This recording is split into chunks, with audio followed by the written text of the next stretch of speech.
தினம்தோறும் விளக்கேற்ற நல்ல எண்ணெய் இதயம் நல்லெண்ணெய்.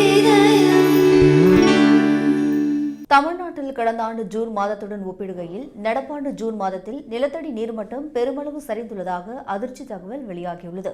மாநிலத்தின் பெரும்பாலான மாவட்டங்களில் நிலத்தடி நீர்மட்டம் கவலை அளிக்கும் வகையில் கீழே இறங்கியுள்ளது. மாநிலத்திலேயே அதிகபட்சமாக திண்டுக்கல் மாவட்டத்தில் நிலத்தடி நீர்மட்டம் 6.77 மீட்டர் அளவுக்கு குறைந்துள்ளது.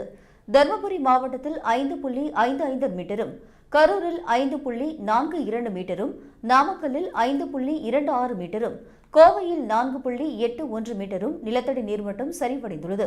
அதே நேரம் அரியலூர், தஞ்சாவூர், கிருஷ்ணகிரி ஆகிய சில மாவட்டங்களில் நிலத்தடி நீர்மட்டம் சற்று உயர்ந்துள்ளதாகவும் புள்ளி விவரங்கள் தெரிவிக்கின்றன.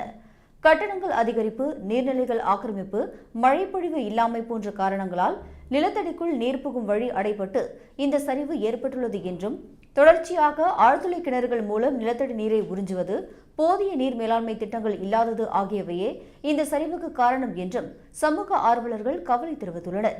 நிலத்தடி நீர்மட்டத்தை உயர்த்த அரசு உரிய செயற்கை மறுவூட்டல் திட்டங்களை விரைந்து செயல்படுத்த வேண்டும் என்றும், வருங்கால தலைமுறையினரை கருத்தில் கொண்டு மழைநீர் சேகரிப்பு மற்றும் நீர்நிலைகளை பாதுகாப்பதில் தமிழக அரசு கூடுதல் கவனம் செலுத்த வேண்டும் என்ற கோரிக்கை எழுந்துள்ளது.